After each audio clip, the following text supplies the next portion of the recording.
काव्या सिंह का नाम उस लिस्ट में शामिल कर सकते हैं जिसमें लता पाल और विमला यादव का नाम पहले से ही है। जुर्म का तरीका हूबहू पहले वाले 2 हत्याओं से मिलता है। चेन के साथ गला घोटा गया, फिर बाद में लाश के साथ संभोग हुआ है। डॉक्टर, हमारे 2 संदिग्ध हैं, एक मयंक शर्मा और दूसरा मुकेश कामदार। जब ये कत्ल हुआ, मुकेश कामदार हमारी कस्टडी में था और मयंक शर्मा पर हम नजर रखे हुए थे। प्रशांत, जो तुम पुराने केस के बारे में बता रहे थे, दिल्ली वाली प्राजक्ता द्विवेदी, उस केस को दोबारा से स्टडी करना चाहिए। इस सीरियल किलिंग की शुरुआत शायद वहीं से हुई। चेन वाले हत्यारे ने फिर से आघात किया है। सारी चेतावनियों के बावजूद, पुलिस के पास संदिग्धों की सूची होने के बावजूद, एक बार फिर डंके की चोट पर इस विकृत सीरियल किलर ने एक बार फिर से दूसरे हफ्ते में ये तीसरा अटैक किया है। हम डिप्टी कमिश्नर ऑफ पुलिस से ये जानने का प्रयास कर रहे हैं कि इस खौफनाक चेन वाले सीरियल किलर को पकड़ने के लिए क्या कोशिशें की जा रही हैं, लेकिन ऐसा लगता है कि पुलिस के पास उसको पकड़ने का कोई प्लान ही नहीं है और पूरा शहर दहशत की जंजीरों में जकड़ा हुआ है। लेकिन पुलिस इस सीरियल किलर के बारे में किसी भी तरीके का कोई भी क्लू पाने में असहाय नजर आ रही है। प्रशांत, गहलोत, स्केच पब्लिक में जारी कर दो। कम से कम लोगों को ये तो पता चले कि ये सीरियल किलर दिखता कैसा है। हम श्योर नहीं है कि वो असली कातिल का है भी या नहीं। सर, हमें शक है जिस सर्वाइवर औरत ने हुलिया बताया किलर का, वो सीरियल किलर की विक्टिम है ही नहीं। तो फिर लीड क्या है हमारे पास? 2 हफ्ते में 3 मर्डर्स, पूरा शहर दहशत में है। सर, हमने हर प्लेटफॉर्म से चेतावनी जारी की कि लोग सतर्क रहें। ऐसी चेतावनी से शहर के अंदर दहशत का माहौल और बढ़ेगा। गहलोत, मुझे इस सीरियल किलर का एक स्ट्रॉन्ग प्रोफाइल चाहिए। यह हत्यारा सिर्फ एक किलर नहीं है, बल्कि एक विकृत मानसिकता का रोगी भी है। यह आदमी कहीं तो किसी न किसी की तो पकड़ में आया होगा। इसे पकड़ने के लिए हम एक डेडलाइन तय करें, 24 घंटे। 24 घंटे के अंदर हमें इसे पकड़ना है। क्लियर? अगर श्रुति झूठ बोल रही है तो क्यों? सिर्फ अपने कॉलेज के दिनों के स्टॉकर से बदला लेने के लिए, या फिर अपने पति संदीप कश्यप को बचाने के लिए?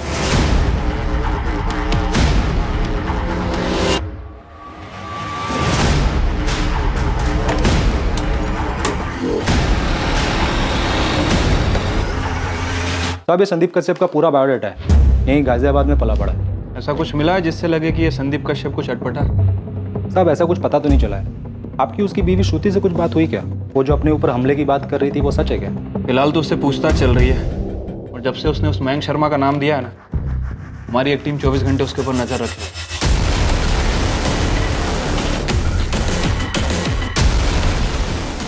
हम दिल्ली में हुए प्राजक्ता द्विवेदी के मर्डर से इस मयंक शर्मा का कनेक्शन ढूंढ रहे हैं।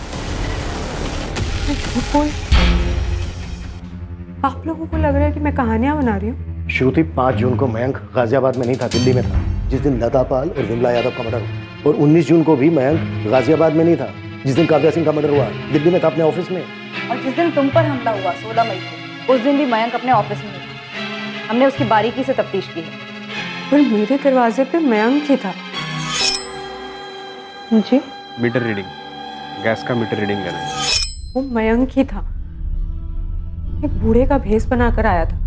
श्रुति झूठ नहीं बोल रही है और ना ही उसे कोई वहम। अगर ऐसा होता तो मुझे जरूर पता लग जाता। लेकिन वो अपने कॉलेज के दिनों के स्टॉकर मयंक शर्मा पे उंगली उठा रही है, और मयंक शर्मा पे हमारी नजर थी जब तीसरे विक्टिम पे हमला हुआ। हो सकता है कि वो पहचानने में गलती कर रही हो, लेकिन वो झूठ नहीं बोल रही। उसके साथ ये हादसा हुआ है, वो इस हादसे की विक्टिम है और इस हादसे से बची है। हाँ माधव, मैं दिल्ली के लिए निकल रहा हूँ। मुझे प्राजक्ता द्विवेदी केस की सारी डिटेल्स चाहिए। आपने मेरे हस्बैंड को रोक के क्यों रखा है? क्या किया है मुकेश ने? देखिए मैडम, हमने आपके पति को गिरफ्तार नहीं किया, सिर्फ उससे पूछताछ कर। किस बारे में पूछताछ? वो इस वक्त आपको नहीं बता सकता। क्यों नहीं बता सकते? आप लोग उठा के क्यों लाए मेरे पति को? क्या किया क्या है उसने? ये कोई तरीका है? मुकेश, तो भी जा सकता है, लेकिन ये मत सोचना कि तेरे ऊपर से हमारी नजर हटे। बिल्कुल नजर मत हटाना साहब। आप लोग को पता तो चले कि मेरी बीवी सीमा कैसे मेरा खून पीती है, और आप लोग नजर रखेंगे ना तो मैं अपनी बीवी का मर्डर नहीं कर पाऊँ। कभी कभी सपने में देखता हूँ ये आपका ये सिरफिरा है ना, किलर जो भी हो, वो आ रहा है और सीमा को जान से मार रहा है।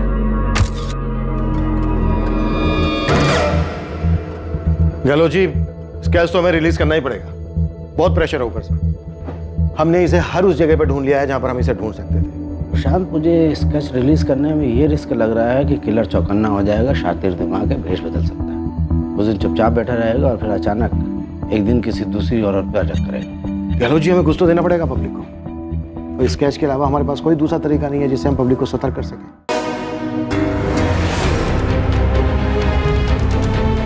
गौर से देखिए इस चेहरे को।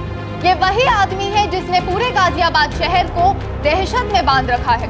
आखिरकार हमारे पास इस सरफिरे कातिल की पहचान आ गई कि ये सीरियल किलर कैसा दिखता है। ये एक अधेड़ उम्र का आदमी है जो दोपहर को लोगों के घर आता है और दरवाजे पर दस्तक देता है।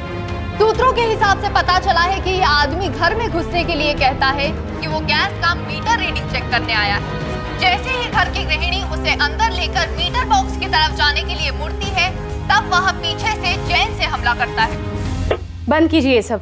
दिन रात आप यही सब देखते रहते हैं, इसीलिए आपके दिमाग में उल जुलूल बातें आती रहती हैं। मुझे कई बार लगता है कि पुलिस को फोन करके उस मूसा कबाड़ी वाले के बारे में बता दूं कि आंखों में शैतान दिखता है। सही बंदा नहीं लगता वो, शक्ल पर ही लिखा है उसके। क्यों आप अपना दिमाग खराब कर रहे हैं इन सब बातों में? 2 दिन पहले आपको वो कादिर पान वाला सही नहीं लग रहा था। कल आप कहेंगे मुमताज तुम मुझे सही नहीं लगती, फिर आप कहेंगे मुमताज मैं खुद को सही नहीं लगता। उस दिन मैंने उस मूसा को तुम्हें घूरते हुए देखा था कि गिद्ध जैसी आंखें ही सब बताती है। मैं तो कहता हूँ पुलिस को बता देना चाहिए। तबरेज, पुलिस को उनका काम करने दीजिए। आप क्यों अपना दिमाग दिन रात इनमें लगा रहे हैं?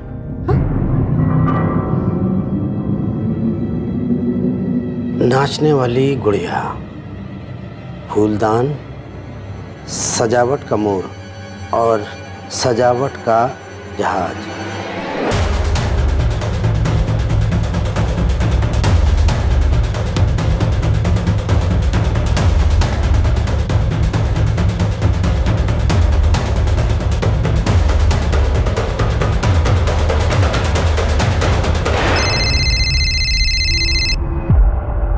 हाँ गहलोत जी। प्रशांत, ये प्राजक्ता द्विवेदी के केस में जो संदिग्ध था दीपक चावला, उसका बॉयफ्रेंड, उसके खिलाफ कुछ साबित नहीं हो पाया था, इसलिए उसको रिहा कर दिया गया था।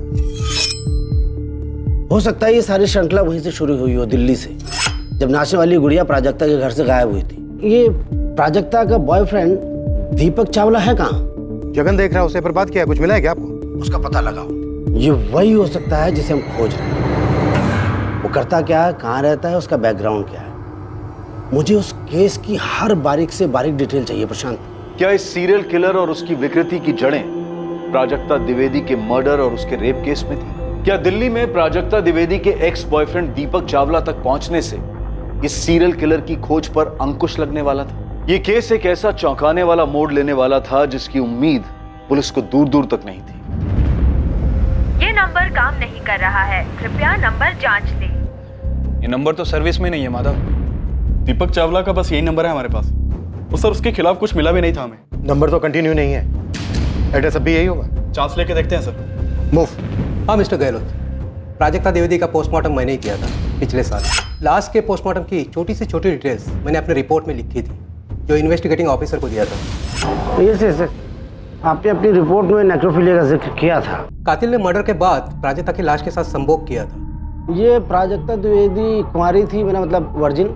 जी, वो डिटेल्स तो अब मुझे याद नहीं है, मुझे मेरे पुराने नोट्स देखने होंगे। डॉक्टर, मुझे लगता है इस कातिल को सेक्स से वंचित रखा गया होगा और उसी तड़प में वो शिकार कर रहा होगा। हाँ, ये मुमकिन है। प्राजक्ता शायद उसकी पहली शिकार थी। उसका नेक्रोफिलिया, उसकी सनक शायद प्राजक्ता से जुड़ी। मैं क्यों मारूंगा प्राजक्ता को? वो मेरी गर्लफ्रेंड थी, मैं उसे क्यों मारूंगा? जी हाँ, वो मेरा फ्लैट है और दीपक मेरे फ्लैट पे किराए पर रहता। अब कहाँ रहता है? मुझे पता नहीं सर, वो चंडीगढ़ से था और यहाँ पे काम करता था। उसने अगस्त 2018 में शायद फ्लैट खाली कर दिया था। क्या ये उसकी गर्लफ्रेंड प्राजक्ता का मामला है? हाँ। उसके चंडीगढ़ का एड्रेस दो। मेरे पास अब एग्रीमेंट की कॉपी नहीं है और दीपक तो काफी पहले फ्लैट छोड़कर चला गया था। हाँ मिथिला, किसी भी जगह की सीसीटीवी फुटेज से कुछ मिला? नहीं सर, लेकिन एक और औरत मारी गई है। एक और? हाँ सर, निशा भटनागर, 28 साल उसकी उम्र है, उमानगर की है।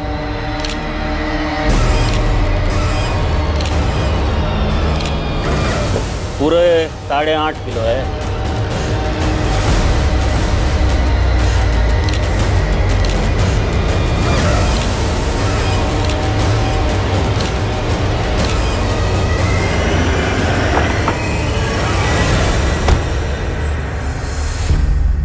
सो सेम पैटर्न है, दरवाजे से जबरदस्ती अंदर घुसने की कोई कोशिश नहीं हुई और बाकी कत्ल का तरीका एकदम मिस्टर एक्स जैसा। यहाँ से क्या लेकर गए? सर ये देखिए, शोकेस में हर जगह कुछ ना कुछ रखा हुआ है, लेकिन ये स्पॉट खाली है। किलर जो भी ले गया होगा यहीं से ले गया होगा, लेकिन निशा के हस्बैंड राकेश को कुछ याद ही नहीं आ रहा है कि वो सामान क्या था। इतनी चेतावनी दी, पूरे शहर में डर का माहौल बना। इसके बावजूद उस सिरफिरे ने दस्तक दी और इस निशा ने दरवाजा खोला।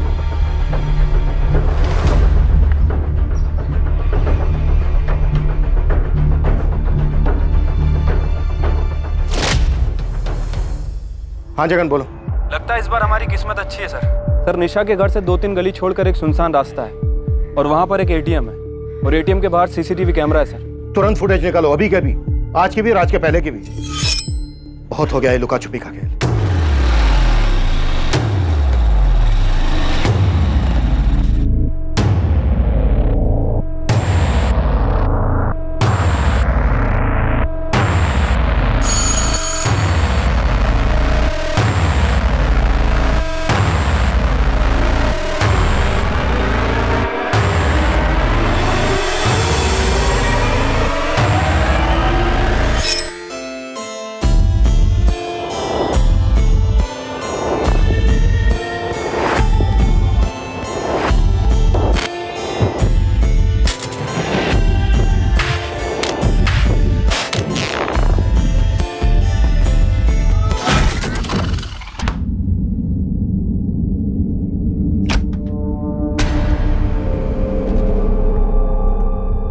प्रशांत, क्या अब ये केस मुझे एक नई टीम को देना पड़ेगा जो ये केस सुलझा पाए, जो तुम्हारी टीम अब तक नहीं कर पाई?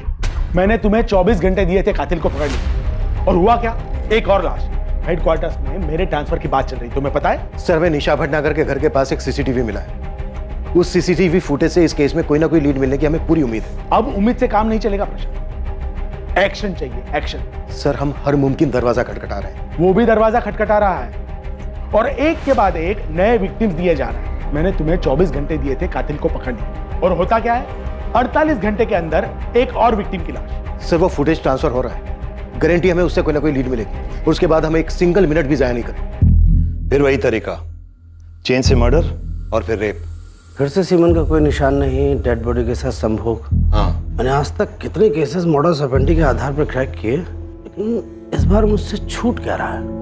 नेक्रोफिलिया एक मानसिक विकार, खूनी बड़ी चालाकी से कॉन्डम का इस्तेमाल करता है ताकि सीमन के जरिए पुलिस उस तक न पहुंचे। ये दो बातें मुझे खटक रही, ये नॉर्मल नहीं है। इस कातिल के साथ कुछ भी नॉर्मल नहीं है। ये कीमती चीजें नहीं चुराता, पर घरों से सजावट की चीजें ले जाता है। सर, ये राकेश भटनागर दोपहर 2:55 को घर लौटा। 3:05 पर इसने पीसीआर को फोन किया और 3:10 पर हमें कॉल आया।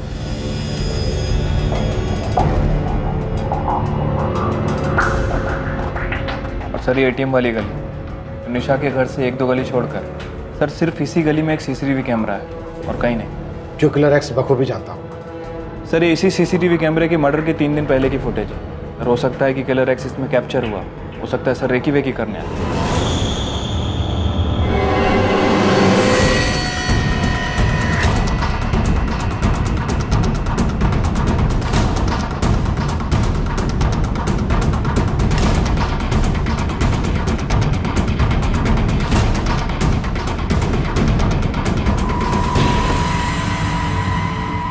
ये बंदा 3 दिन लगातार दिखता है, लेकिन चौथे दिन नहीं दिखता।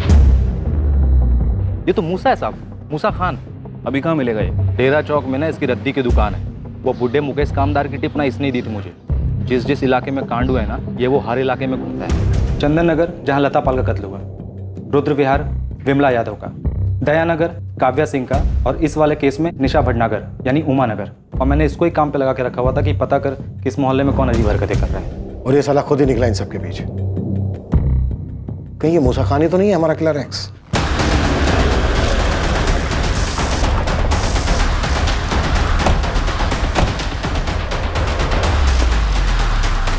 अरे मूसा, चल पुलिस वाले बात करेंगे। किस बारे में? तेरा घर कहाँ है मूसा? मियां नगर मैडम, लेकिन माजरा का माजरा बाद में। सब कुछ तो बताइए, ऐसी क्या बात करनी है? बहुत खास बात है मूसा। बहुत ज्यादा खास।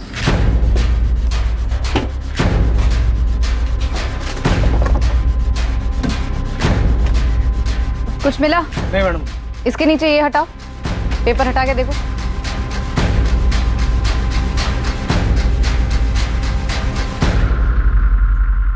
देख क्या रहे हो? तोड़ो।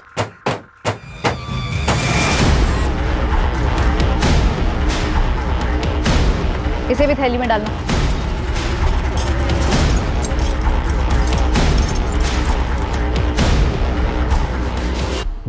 कत्ल के 3 दिन पहले तक ये लगातार दिखा है, लेकिन कत्ल वाले दिन नहीं दिखा। बाकी के विक्टिम्स के मोहल्ले में भी दिखा है। कौन कौन है इसकी फैमिली में? पता लगा रहे हैं, इसकी दुकान की भी तलाशी जारी है। ये कबाड़ वाला है ना? हाँ, इसीलिए मैं मुकेश कामदार जो सफाई कर्मचारी है उसकी टिप दी थी।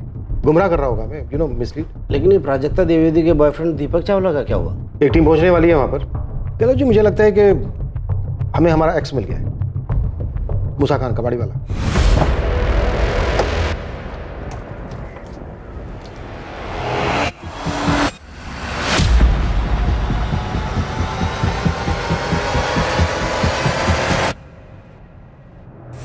मैडम, इस मूसा की दुकान के साथ साथ ना इसके घर को भी पूरा खोलना पड़ेगा। लगता है आपको आपका बंदा मिल गया। पांडे। Yes ma'am. और लोगों की जरूरत पड़ेगी। इस दुकान की एक एक ईंट खोल कर देखना। एक सजावट वाला मोर, एक फूलदान, एक नाचती गुड़िया और एक लकड़ी का जहाज। अभी तक हमें ये सब चीजें पता है, और भी चीजें हो सकती हैं, इसलिए ध्यान से देखना। Yes ma'am. और गोविंद चल।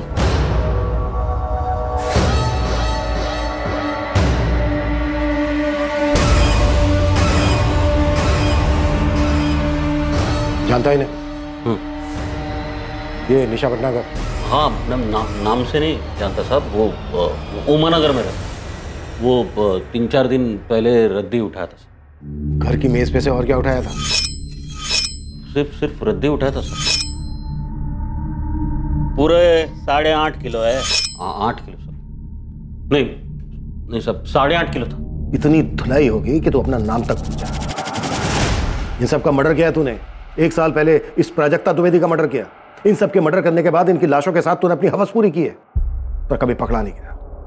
लेकिन इस बार पकड़ा गया। घर का एक एक चप्पा चप्पा छान मारो। ओ मेम साहब, वो कबर्ड मत छोड़ना, वो किचन मत छोड़ना। क्या कर रही है मेम साहब? बताएंगी ऐसे घर में घुसकर क्या ढूंढ रही है? बताएंगी भी, मैं ढूंढ दूंगी ना। क्या ढूंढ रही है? एक फूलदान, एक सजावट का मोर, एक नाचती हुई गुड़िया और एक जहाज। और क्या क्या है यहाँ पर? हाँ? ये कबाड़ की चीजें तो मेरे शोहर की दुकान पर होनी चाहिए। आप हमारे घर को क्यों रौंद रही हैं?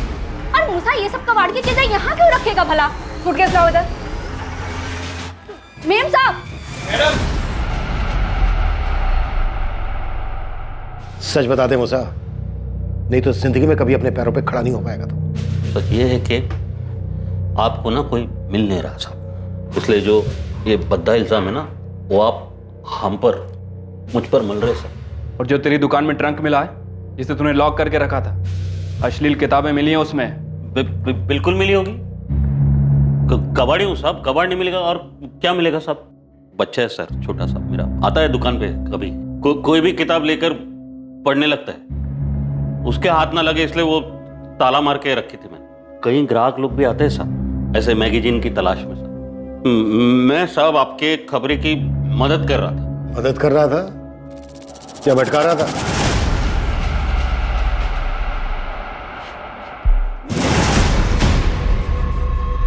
किसके हैं ये? मेरे अब्बू के। तेरे अब्बू तो लुंगी बनियान पहनकर घूमते हैं। तो लुंगी बनियान पहनने वाला आदमी पैंट और शर्ट नहीं पहन सकता? ये क्या फाफली वाली बातें कर रही हैं आप मेम साहब?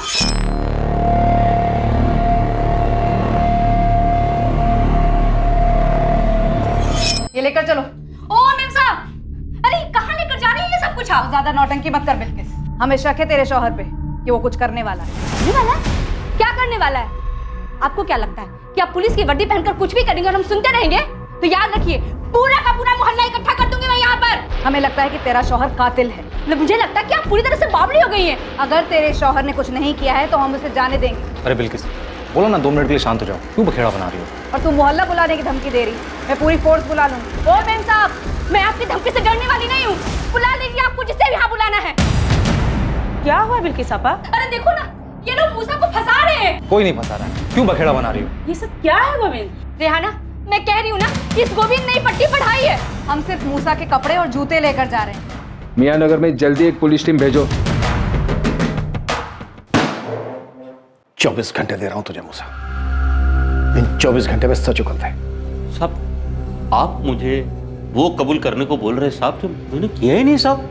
वो तेरे पे है, सोच ले अच्छे से। साहब, अपने फोन पे ऐसे कभी कुछ देखे नहीं हो क्या साहब? हाँ, हम भी मन बहलाने के लिए देखते हैं ऐसी किताबें। तो क्या हो गया साहब? इंसान है हम साहब, हैवान नहीं। प्रशांत, मूसा किलर एक्स नहीं है। कह लो जी, जैसे ही हम खंगाल कर कातिल तक पहुंचते हैं, आप कह देते हो वो किलर एक्स ही। पहले आपने कहा कि श्रुति झूठ बोल रही है, वो बैंक नहीं हो सकता। फिर आपने कहा वो अधेड़ उम्र आदमी नहीं हो सकता। और अब हम जब मूसा तक पहुंचे और ऑलमोस्ट वो टूटने के लिए तैयार है, तो आप कह रहे हो कि मूसा एक्स है ही नहीं। तो फिर कौन है? माधव, दीपक चावला की कोई खबर? मिल गया सर, ये मेरे साथ गाड़ी में बैठा हुआ है, बस आप ही के पास लेके आ रहा हूँ। सर, दीपक चावला गुरुग्राम शिफ्ट हुआ था। माधव और उसकी टीम ने उसके घर की अच्छे से तलाशी ली, लेकिन कहीं भी कोई सजावट की चीज नहीं मिली। किलर एक्स बहुत चालाक है, वो बहुत बारीकी से सोचता है। कॉन्डम का इस्तेमाल करता है ताकि सीमेन स्टेन्स ना मिले, और कोई भी कीमती चीज घर से नहीं चुराता।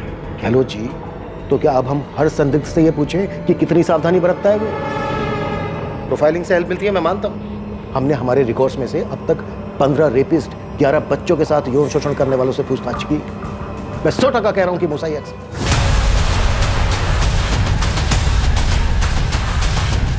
नहीं, अगर आप इतने दावे के साथ कह रहे हैं कि मूसा एक्स नहीं है, तो फिर बताइए ना, लाखों लोगों के शहर में हम उस बारीक सी प्लानिंग करने वाले को कैसे ढूंढे, जिसका दिमाग घुमा हुआ है, जो ऐसी औरतों को टारगेट करता है जो घर में अकेली रहती है, उनका मर्डर करता है और फिर लाश के साथ रेप करता है। बोलिए ना। उसने अपना हुलिया बदल लिया है। हमने स्केच पब्लिक में आम किए, मीटर रीडिंग वाली डिटेल्स मीडिया में दी, इसलिए एक्स चौकन्ना हो गया। मैं मानता हूं। अब आप हमें ये बताइए गहलोत जी, उस चालाक आदमी की बारीक सी प्लानिंग को मात देने के लिए आपकी क्या सर, मूसा के घर और मोहल्ले से बहुत मुश्किल से निकले। उसके घर से कुछ सामान मिला। सर, चुराए गए डेकोरेटिव आइटम में से तो कुछ नहीं मिला, लेकिन ये कपड़े और जूते मिले जो कि मूसा के हुलिये से मैच नहीं करते। गहलोत जी। सर, कैसे बच बचा के निकला हूं ना, मत पूछिएगा। नहीं पूछूंगा। कोई काम की बात है? साहब, वहाँ से डायरेक्ट मैंने 2 लोगों को साइड में लेके बात की। जो बातें मुझे पता चली ना, मुझे पहले नहीं मालूम था। ये मूसा ना कपड़े पहनने का बहुत शौकीन आदमी है। हर शुक्रवार शनिवार को ना अपनी बेगम के साथ एकदम सज धज के निकलता है घूमने के लिए। ये पहले तेरी पकड़ में कैसे नहीं आया गोविंद? साहब, किसी के शक्ल पे तो लिखा नहीं होता ना कि सन की है, सरफिरा है। हाँ तो गहलोत जी, क्या बोलते हो? अभी आप यही कहोगे कि मूसा निर्दोष है? हाँ, निर्दोष है। ये सीरियल किलर कोई और ही है। ये मूसा है और इस वक्त हमारी कस्टडी में है। क्या तुमने कभी इसे अपनी सोसाइटी में देखा? इसका कहना है कि कभी भी ये कबाड़ के काम से दिल्ली नहीं गया। सर, मुझे सच में नहीं पता कि कौन प्राजक्ता के साथ ऐसा कर सकता है। मुझे समझ में नहीं आ रहा है सर कि प्राजक्ता के साथ जिसने भी ये सब किया सिर्फ इसलिए ताकि वो डांसिंग डॉल चुरा सके। सस्ती डॉल थी सर, मैंने ही उसे वो गिफ्ट की थी। उसे डांस का शौक था इसलिए। उसके दिमाग में क्या चलता है, क्यों चलता है, कोई नहीं बता सकता। 4 और औरतों को मार चुका है और वहां से भी सजावट के आइटम लेकर गायब है। सॉरी, इससे पहले मैंने इसे कभी नहीं देखा। इसी एक सवाल के लिए आप मुझे गुरुग्राम से उठाकर यहाँ लाए हैं। आपको क्या लगता है वो साइकोपैथ मैं हूँ, या फिर पिछली टीम की तरह आपका टॉर्चर करने का इरादा है मुझे? प्रशांत, जो करना पड़े करो, मुझे इस दहशत का अंत चाहिए तुरंत। सर, आज रात अच्छे से खातिर की जाएगी इस मूसा खान की। कल सुबह तक सामने से आकर सब कुछ कबूल कर लेगा। तुम्हें कितना यकीन है कि यही वो सीरियल किलर है? सारी की सारी कड़ियां छुड़ रही हैं सर। सभी विक्टिम के मोहल्ले में देखा गया है। अच्छे कपड़े पहनता है, अश्लील मैगजीन पढ़ने का एडिक्ट है। बस एक चीज है जो फिट नहीं बैठ रही है। अगर डेकोरेशन के वो पीसेस मिल जाते तो इस केस को एक क्लोजर मिल जाता। एक और अड़चन है सर। अब क्या हुआ? गहलोत जी कह रहे हैं कि किलर एक्स मूसा खान हो ही नहीं सकता। देखो, गहलोत को उसके एनालिसिस कर रहे थे। तुम इस मूसा की हलक में उंगली डाल। प्रोफाइलिंग कभी कभी गलत भी हो सकती। मुझे सही कातिल चाहिए। कल सुबह अच्छी खबर सुनो। ए मूसा, बोल क्यों किया और कैसे किया? हाँ, सच बोलेगा तो छोड़ देंगे मुझे। ए, देख, सच बोल, उसके बाद देख।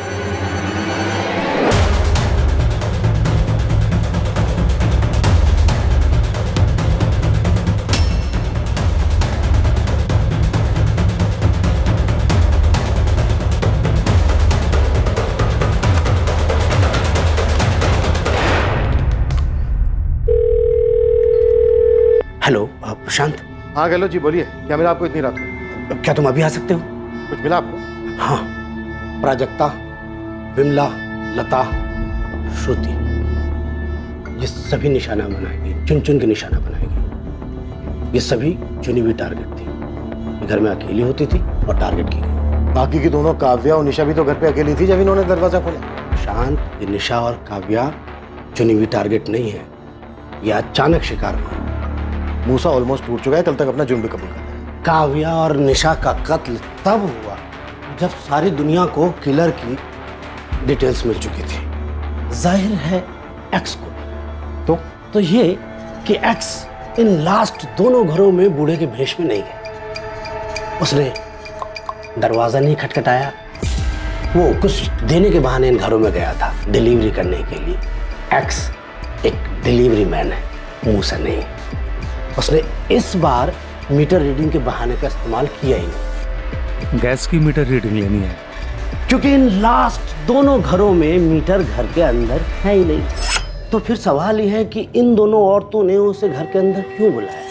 लॉजिक प्रशांत। सर, एक गिलास पानी मिलेगा? बहुत प्यास लगी। मैडम, एक गिलास पानी मिलेगा?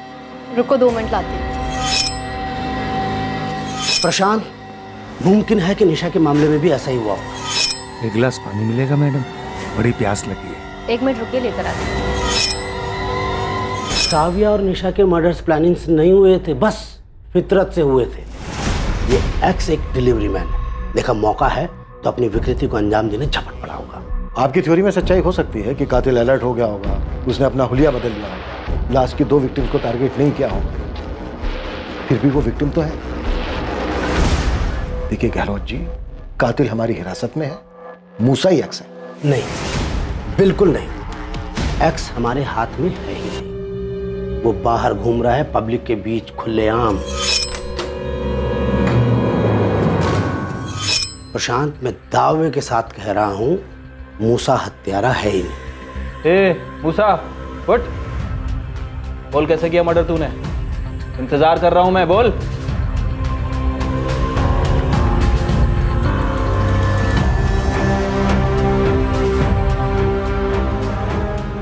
एक बड़ी खबर आ रही है, चैन वाले हत्यारे ने एक बार फिर हमला कर दिया है। इस बार जयानगर में। ये जून के महीने में 5वीं हत्या है। हमारे सूत्रों से पता चला है कि पीड़ित का नाम माधुरी चौहान है। फिर एक बार एक गृहिणी जो दोपहर को अपने घर पर अकेली थी, इसके घर भी हत्यारे ने दस्तक दी, जिसके बाद माधुरी का भी वही हश्र हुआ जो बाकी 4 औरतों के साथ हुआ था। और एक पुलिस है जो इस केस में पूरी तरह बेबस बौखलाई हुई मालूम होती है। सर, यहाँ से भी कुछ गायब हुआ है, लेकिन अभी पता नहीं क्या।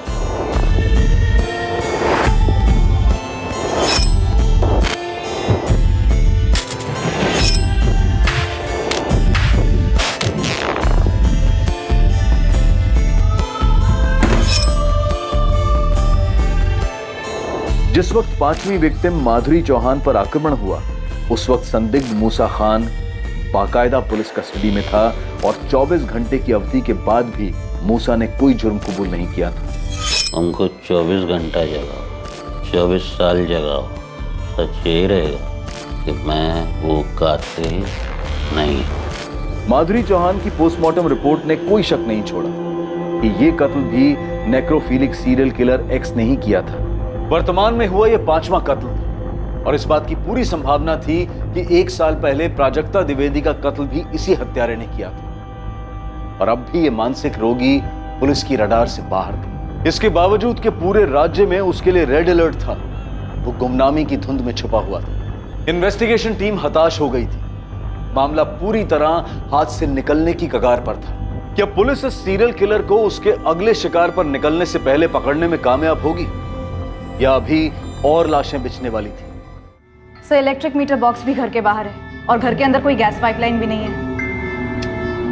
गहलोत जी सही कह रहे हैं, एक्स ने अपनी मॉडस ऑपरेंडी बदल दी।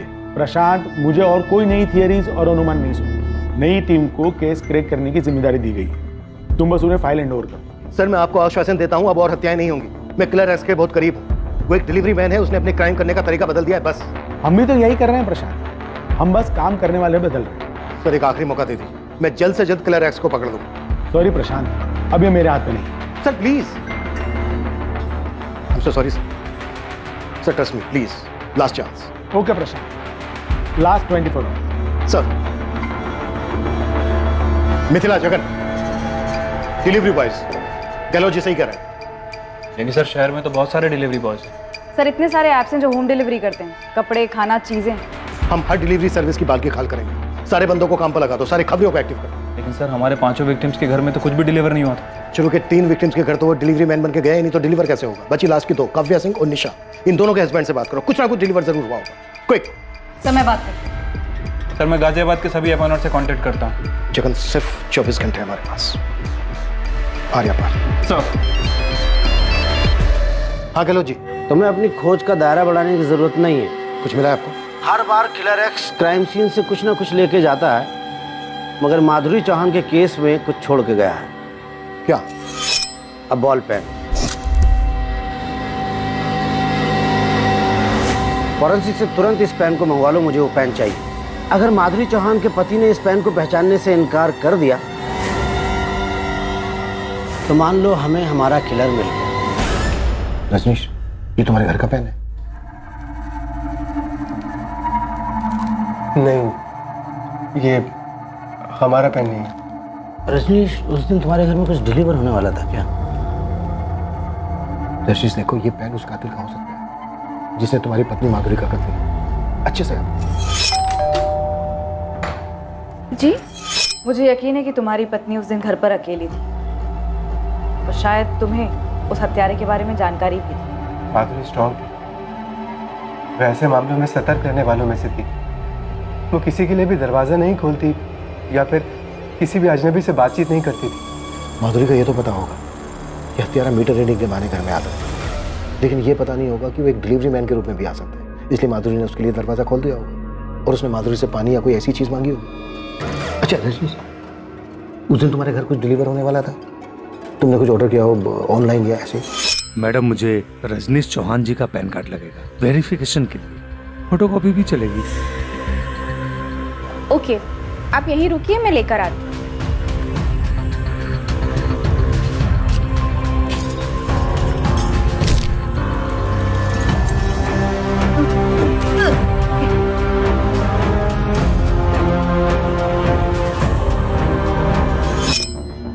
हाँ सर, क्रेडिट कार्ड। मर्डर से 2 दिन पहले मैसेज आया था मुझे बैंक से कि मेरा नया क्रेडिट कार्ड डिस्पैच हुआ है। कौन सा बैंक? आरडीएल बैंक। मैंने सेकेंड वीक ऑफ जून में कार्ड के लिए अप्लाई किया था। मैडम, मुझे रजनीश चौहान जी का पैन कार्ड लगेगा वेरिफिकेशन के लिए। ये रहा सर 20 जून का मैसेज। डियर कस्टमर, आपका RDL bank credit card high express courier company से 20 जून को डिस्पैच कर दिया गया है, जो कि आपके रजिस्टर्ड एड्रेस पर पहुंच जाएगा with AWV number 5092163X। High express courier 20 जून को डिस्पैच हुआ है, मतलब 22 जून तक डिलीवर हो जाना चाहिए। यस, 22 जून को ही माधुरी का मर्डर हुआ। क्या अब इस केस पर पुलिस अपनी जंजीर जकड़ पाएगी? क्या ये एक लीड आखिरकार पुलिस को उस साइको सीरियल किलर एक्स के दरवाजे तक पहुंचाने वाली थी? सर बस 2 मिनट, हमारा स्टाफ चेक कर रहा है। सर आरडीएल बैंक के कुरियर पार्टनर्स हम ही हैं। दिल्ली में ब्रांच है कोई आपकी? जी सर। सर दिल्ली के रसिक विहार इलाके में बीके कमर्शियल सेंटर में हमारा एक ब्रांच है। रसिक विहार? जी सर, वहाँ पे तो प्राजक्ता द्विवेदी का घर था और मयंक शर्मा भी उसी एरिया में रहता था। सर ये रहा Rajneesh Chauhan courier. Sir what? ये डिलीवर नहीं हुआ था? स्टेटस क्या है कुरियर का? नो सर, 22 जून को वापस आ गया था। कारण बताया गया घर बंद था और बाहर लॉक लगा था। पॉसिबल ही नहीं है। 22 जून को रजनीश चौहान की पत्नी माधुरी चौहान घर पर ही थी, उसी दिन कत्ल हुआ था उसका। ये उस सीरियल किलर का मामला है? जी। वैसे डिलीवरी बॉय कौन था?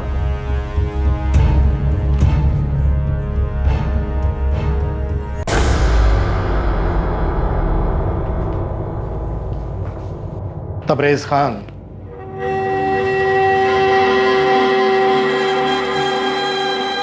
लगता है तू अपना पेन भूल गया। माधुरी चौहान के घर 22 जून को।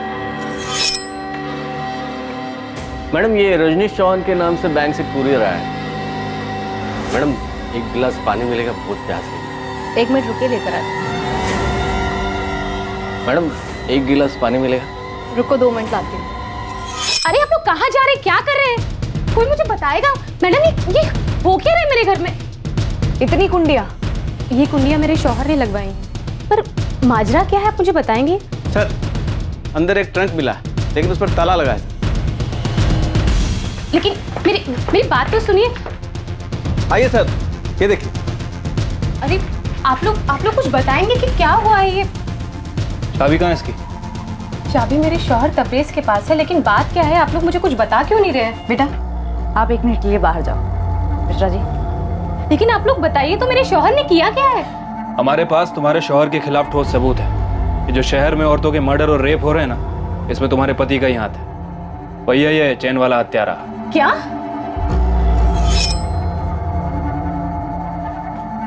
भूल के थक गया मैं आपको साहब, कुछ नहीं किया मैं। और ये जो तबरेज है उस पर मुझे शक था। अगर तुझे शक था तो तूने खबरी गोविंद को बताया क्यों नहीं? सिर्फ शक था ना साहब कि वो सनकी, बेकार में उसकी जिंदगी बर्बाद करना नहीं चाहता था, जैसे आपने मेरी की।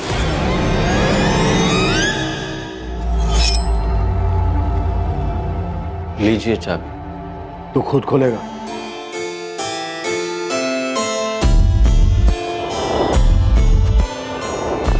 खोल।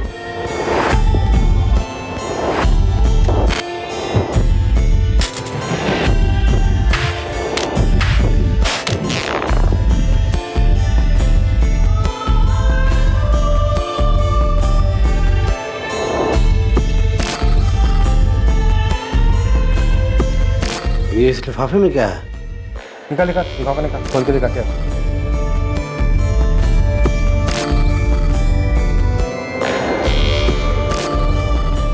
निकाल।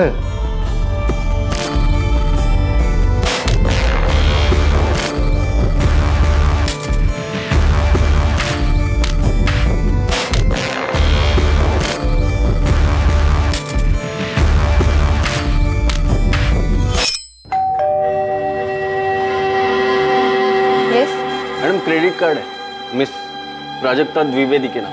हाँ, नहीं। पहले कत्ल के वक्त तबरेज ने अपना हुलिया नहीं बदला था। वो कुरियर की डिलीवरी करने गया था। तब वो कुरियर कंपनी की दिल्ली ब्रांच में पोस्टेड था। जब दिल्ली का केस गरमाने लगा, मैंने गाजियाबाद पोस्टिंग ले ली। और तूने यहाँ श्रुति को अपना पहला शिकार। नाम मुझे पता नहीं था, पर वो चालाक निकली। जी? मीटर रीडिंग, गैस का मीटर रीडिंग लेना। जी? Meter reading. जी? वो मैडम, आपके घर का गैस मीटर रीडिंग लेना है। आइए। मीडिया में खबर आते ही तूने अपना तरीका बदल लिया। हाँ, वैसे भी एक ही तरीके से बोरियत होने लग जाती है, इसलिए मुझे लगा कि तरीकों में बदलाव होना चाहिए। लता और विमला, इन दोनों को भी एक ही दिन में मारा ना? कैसे? वो मैंने उन्हें कई बार देखा था पहले, अकेली ही रहती थी घर पर। उन दोनों के घर में भी तो कोई कोरियर डिलीवर करने गया था? नहीं, पर वो मोहल्ला मेरे अंडर था। तो तूने उन दोनों को एक ही दिन में मारने का प्लान बनाया? हाँ। दोनों एक ही दिन क्यों? ओ, मैं बोल। मेरा दिल नहीं भरा था, मुझे और चाहिए था। तूने ये सब मरी हुई औरतों के साथ किया? तुझे पता है ये दरिंदगी है? हमें ट्रंक से सब कुछ मिला है, सारा चोरी किया हुआ सामान, विग, चश्मा, चेन, सब कुछ। और फिर तबरेज ने खुद भी कबूल किया है। हम उसका स्टेटमेंट रिकॉर्ड कर रहे हैं। उन औरतों को मारने के बाद तुझे ये सब करने में अच्छा लगता था? तो ये सब इसलिए कर रहा था कि तेरी बीवी और तेरे बीच में कोई संबंध नहीं था। तेरी बीवी मना करती थी।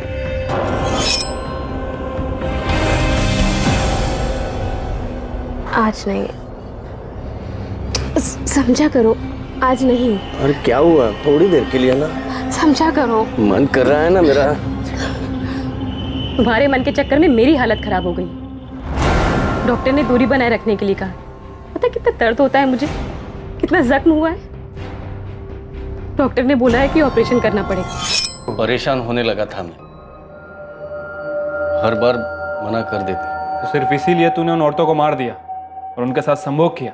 वो औरतें मना नहीं करती। अबे लाशें कैसे मना करेंगी? मैं किसी वेश्या के पास नहीं जाना चाहता था। मैंने सोचा था इस बारे में, लेकिन तुझे डर था कि तुझे कोई रोग हो जाएगा। ये सारी चीजें क्यों चुराई? मैं चोर नहीं हूं, बस ये चीजें मुझे पसंद आई थी। तुझे लगता है ये सारी चीजें मेडल हैं तेरे कारनामों? पता नहीं। ये कहां से चुराई? याद नहीं।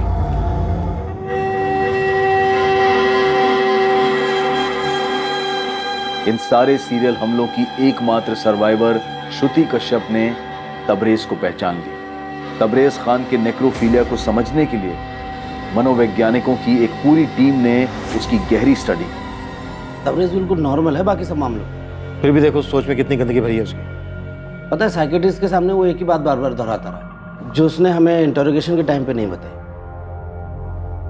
कि उसे विक्टिम्स की चुप्पी में ज्यादा संतुष्टि मिलती। गहलोत जी, दरिंदगी है ये, विकृत सोच और कुछ नहीं है। बिल्कुल। दूसरी ओर उसने अपने ही घर में 4-5 कड़ियां लगा रखी थी अपने परिवार की सुरक्षा के लिए। तबरेज खान पर आईपीसी की धारा 302 के तहत कत्ल, आईपीसी की धारा 307 के तहत अटेम्प्टेड मर्डर और आईपीसी की धारा 376 के तहत रेप के चार्जेस लगाए गए। तबरेज के परिवार, रिश्तेदारों, पड़ोसियों और उसके साथ काम करने वाले लोगों से बात करके ये तो पता चला कि तबरेज अपने आप में ही रहना पसंद करता था, ज्यादा किसी से बात नहीं करता था। लेकिन इन लोगों में से कोई एक भी ये नहीं सोच सकता था कि तबरेज इतने लोगों की हत्या कर सकता है और उनकी लाशों के साथ ऐसी हरकत कर सकता है। इस अवस्था की जंजीर में जकड़ा तबरेज खान का यह केस एक एक्सट्रीम केस माना जा सकता है, जहां उसकी असफल शादीशुदा सेक्स लाइफ ने इस विकृति को और बढ़ावा दिया होगा। अब मैं अनूप सोनी आपसे विदा लेता हूं।